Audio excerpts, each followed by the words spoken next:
they say that SEAL training is the hardest training in the world. So we're able to make it through that. But the truth is, we're not robots. Welcome back to the Two Promises Podcast. Let's dive right into another exciting adventure with BD and crew as he pursues his new passion of one day finding the most epic bourbon. The Two Promises team send their special thanks to Hobie and the Huckleberries for their masterful theme music. So grab a glass, relax, and enjoy responsibly. Baby says she's leaving if I don't stop drinking wine. So I switched to whiskey and I'm feeling fine. Drinking that smooth, smooth whiskey. No more wine. I like straight bourbon. Baby, you try the ride.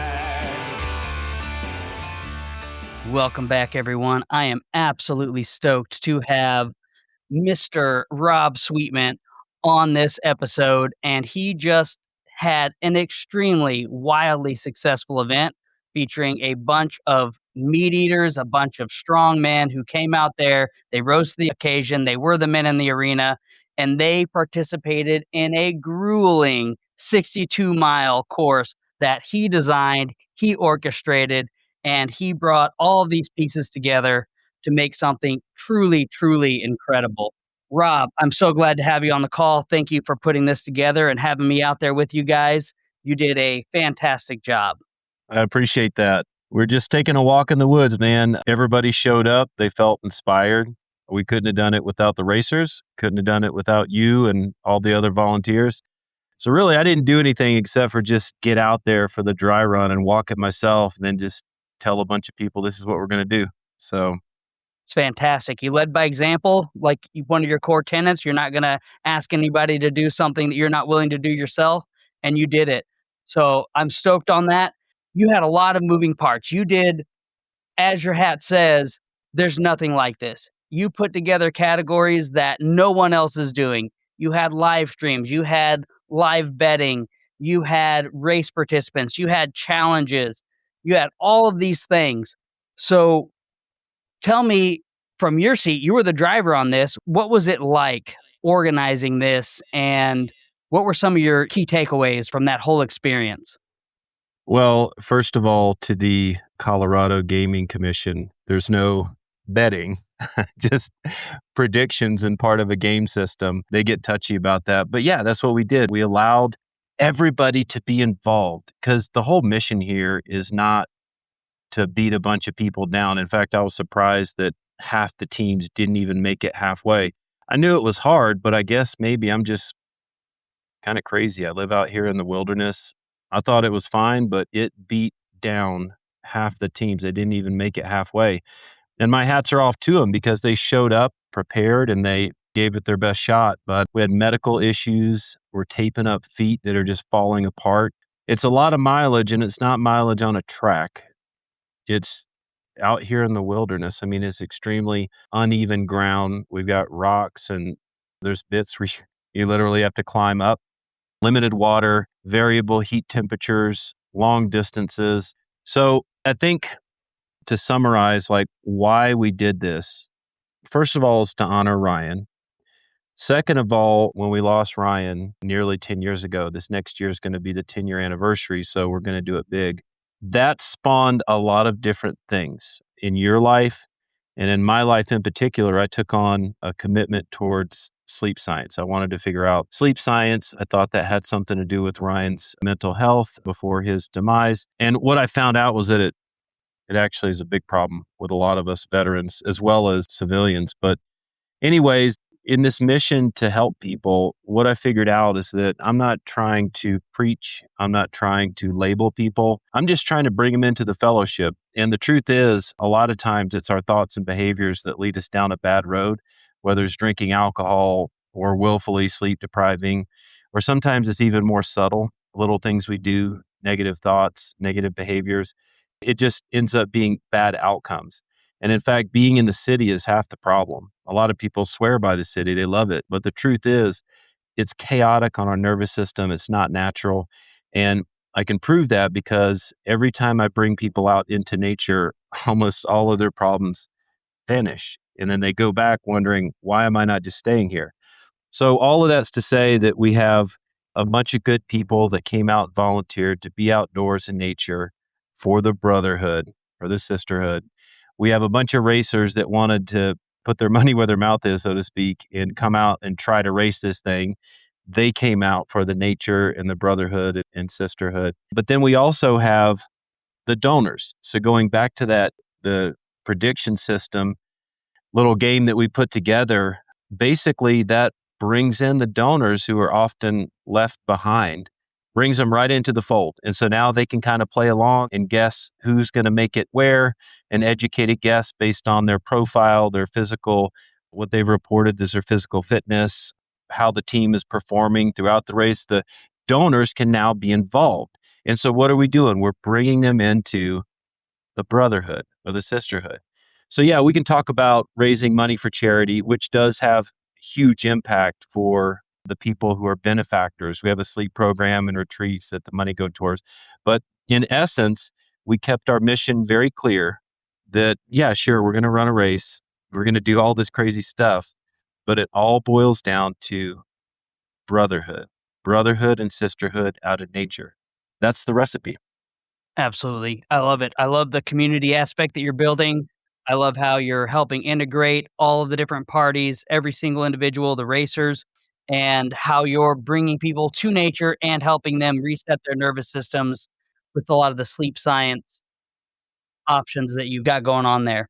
So you mentioned it, you hit it on the head. It was excellent. You were talking about Ryan and how impactful his life was to you and how has brought you down this path and you found a lot of success here. So whenever people hear SEAL teams and Navy SEALs, they picture movie stars, they picture Hollywood, but you and I, our experiences are a lot different. They're a lot more visceral. We were there in each of those platoon spaces, in the locker rooms, on the swims, on the beaches. We were there together. There were quiet moments. There were miserable, freezing nights. So whenever you lean back into Ryan and you think back about those core memories, what's the exact image of him that pops into your head? Well, Ryan was my older guy. So what that means is when we get into the SEAL teams, you show up as a new guy. And so the guys that are older are the ones that are already there in the platoon and they kind of bring you in. So I was a new guy. So I looked up to Ryan. I watched him. I learned from him. Even though numerically he was younger than me, I joined at almost 30 years old. I thought it'd be a good idea to wait until I was old and broken to join the SEAL teams. That was an interesting choice. But I learned a lot from Ryan because he was a sniper. He was a medic. He was a second generation SEAL. His dad, Frank, was a SEAL. And so he had this sort of knowledge and wisdom of what to do. I didn't have any of that. I never read any of the books. I just showed up. I'm like, all right, let's do this. I considered the Marine Corps and maybe the Army, and I just ended up in the SEAL teams. So I had a lot to learn. And some of that was coming from Ryan, who, sometimes he was working Overwatch as a sniper in training. Sometimes he was helping out with the JTAC piece. Sometimes I think he went over to TRADET, was his last command after he was at SEAL Team 7. But what I noticed that I think is kind of common for all of us going through training is, of course, all of us are tough as hell. And we come from different walks of life. And it's often surprising to see the guys that make it. It's not always D1 athletes that look like movie stars. And there are some team guys that are movie stars. That's not me. That's not you. But they do exist. But most of us are just normal people. And we're going through this training and we have this will to continue. And for whatever reason, we have that switch that we can flip and we can make it through the most ridiculous things they say that SEAL training is the hardest training in the world. So we're able to make it through that. But the truth is we're not robots. At times, maybe we think we are, but we are not. And we get broken down mentally, physically. We have orthopedic injuries. We have blast exposure. We have all types of issues that lead to poor sleep health, whether it's sleep apnea or partly TBI or other types of injuries pertaining to poor neurology. Dr. Chris Frueh would call it allostatic load, right? This guy wrote this thing called the Operator Syndrome. And what he talks about is this laundry list of stuff, which I named a few of those things. But what it does to us is it creates this allostatic load. It is this constant pressure. And then what happens after that? We don't know how to manage that. We're just humans, right? And we go to the high bay, like you said. We talk about things. We cover it up with jokes. Sometimes we turn to alcohol. Sometimes alcohol turns into an addiction. Then sometimes some of our guys end up in suicide or in suicidal ideation or in a cycle of alcohol where we might become abusive or we might find ourselves in toxic situations, or we're just trying to overcome this constant pressure of this allostatic load. And so we're seeking adrenaline because the adrenaline can tip off this need to kind of like cover up this overbearing load that we're constantly carrying. And we're just human, right? And so just because people look up to us as SEALs doesn't mean that we're any better than any other person. We made it through a harder training. We have a higher qualification and we're able to do things that maybe other units can't do, but we're all the same. We all sign the dotted line. We're all there doing the same thing.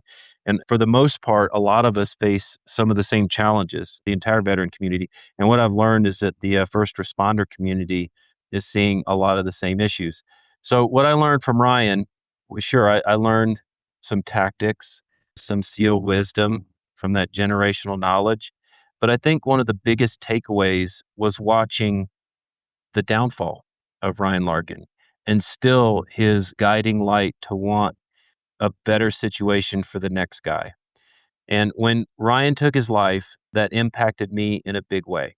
And it absolutely brought me to a place where I didn't know up from down because my image of him at the time was that, he's untouchable. And if he's untouchable and this is the path that he went down, what does that mean for somebody like me who's just lost all the time, right? I'm not as good of a SEAL as Ryan Larkin, so maybe I'm next, right? It doesn't make any sense.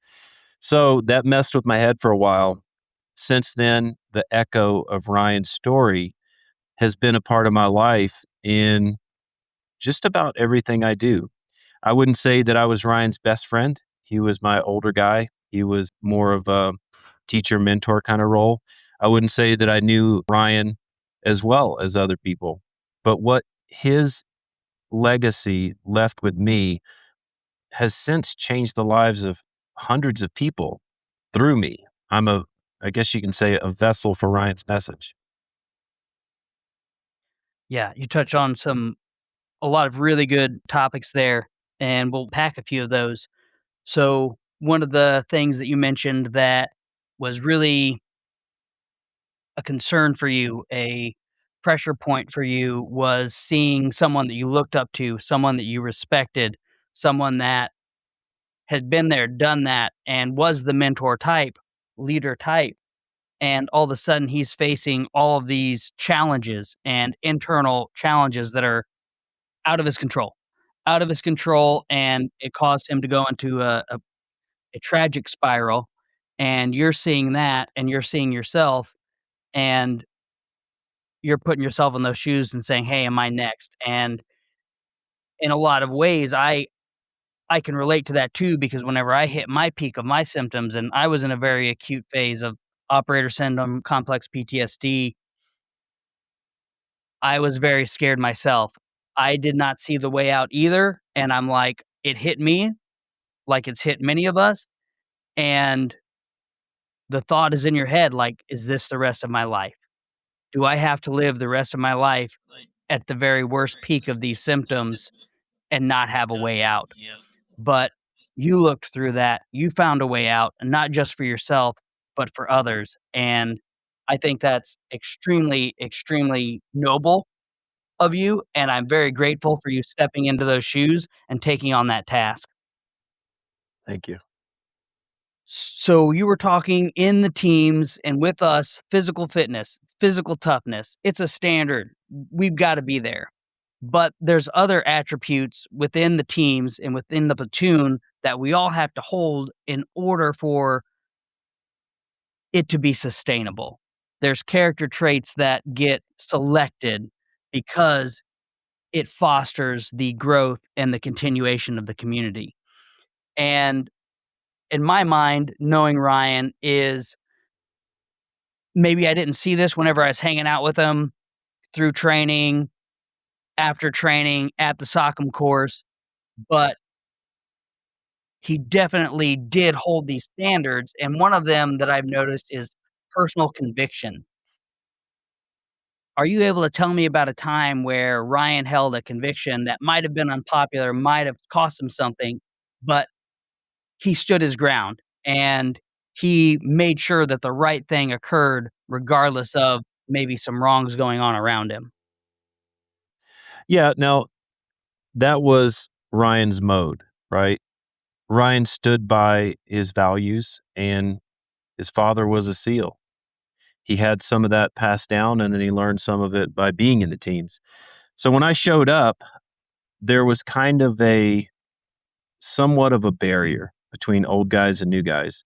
So what I saw, it was difficult to discern what was being shown to me and what went on in personal life. But based on what I could see from somewhat of a distance, being a new guy, was that Ryan did have those convictions and that Ryan stood by the values that we cherish in the SEAL teams. For example, one of them is honesty, right? Honesty is, and Senior Chief Oyos, he taught me that it's not just important to tell the truth, but to tell the truth quickly, right? You don't hold on to partial truth because then it becomes a white lie, right? So in the teams, things that Ryan exemplified, things that we should all exemplify as a team guy, begin with honesty. Then there is reputation, right? Which means that reputation to me, in a way, is all the things that I can mention over a period of time, right? Observable, that this is not just a show, this is who the person is. And then they build that reputation. So honesty, reputation. And then we had different kinds of team guys. Ryan was a single team guy, no, not married, no children, never saw the age of 30, and was in his prime. And so, but we have some guys that, aren't necessarily as had the same values as Ryan at home or outside of work. And the reason I say that is because we have all types, right?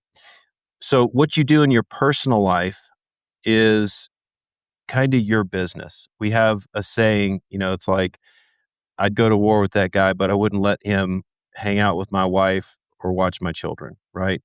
So the point of that is that while we're at work, we have an operational focus, right? Outside of work, we have a broad range of different personalities and lifestyles with team guys. But when you're at work, right, it's team gear first, then your buddy's gear, and then your own personal gear.